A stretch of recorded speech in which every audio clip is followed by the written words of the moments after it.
Victoria stands firm as the country's most multicultural state, welcoming a range of diverse people and cultures from all walks of life.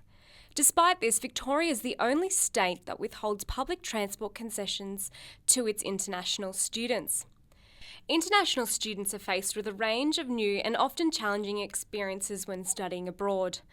With living expenses and studying in Australia at the top end of the scale internationally, foreign students often struggle financially during their time abroad. Tomson Ch'ng is the president at the Council for International Students Australia, and he said that Victoria is one of the most expensive states for international students, and financial burdens tend to affect their time in the country. It does affect in the sense that it's actually been one of the major contributors to the high cost of living for international students in Australia, in particular in the state of New South Wales and Victoria.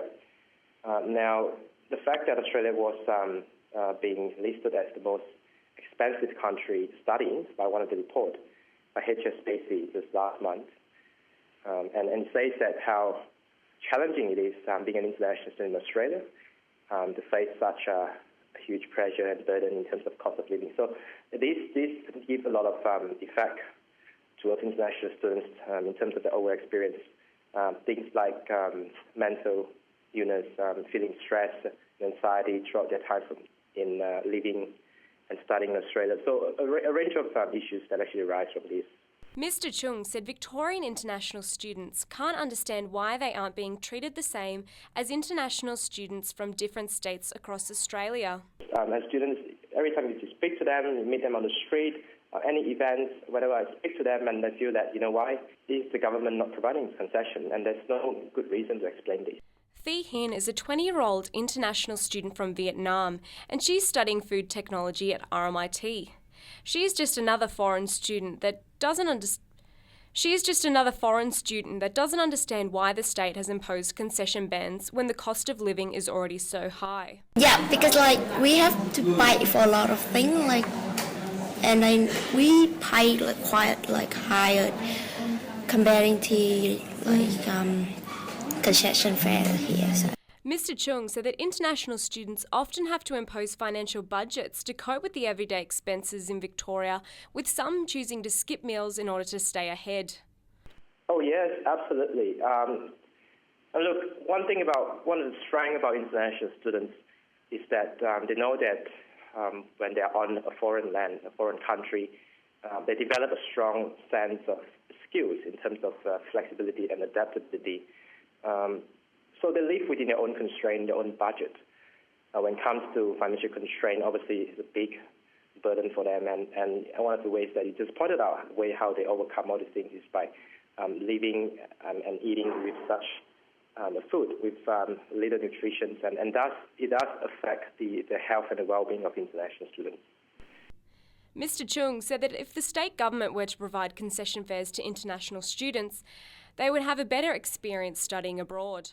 Well, it will provide a great benefit in terms of the easing of the burden, less issues in terms of health and well-being, less stress, less anxiety. And it does affect the overall experience if students can live in such a healthy state, healthy conditions throughout their time. At the same time, they can concentrate in their study very well without actually worrying about their cost of living. I'm not saying that transportation is one of the major contributors to the cost of living, but it is one of the very important contributors that affects the cost of living of international students in Australia.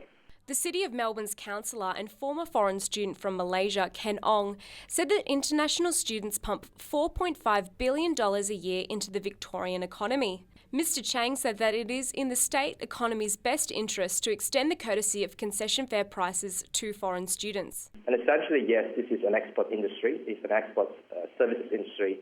Australia is exporting its educational services to international students. But at the end of the day, as what you mentioned, international students is the ambassador and a great asset towards the future of this education industry, which is a very important export industry for Australia, not just in terms of economy, but also in terms of social, cultural factor as well, because what international students are bringing in is a great perspective, an international perspective of a range of ideas from the home countries that contributes to Australian society as a whole in terms of contributing to this big and great multiculturalistic societies in Australia.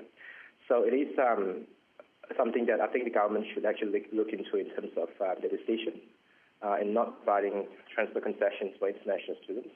Eventually, when students spend and invested so much of money into this international education experience, what they want is really to feel welcome by this country and to feel that they are satisfied with the overall experience studying in Victoria or in Australia. Yet a state government spokeswoman told The Age that Victoria provides some of the best valley transport to commuters and that concession fares are already available to some foreign students, including those on approved exchange programs and students with refugee status. But Mr Ch'ng said the Council of International Students Australia will continue to lobby the state government for concession fares for all international students. And second, of course, to allow the government, most importantly the state government, to understand that this is a very important issue for international students, and that it affects the overall experience of international students, and the decision does matter a lot when you talk about the future of this industry and the sector.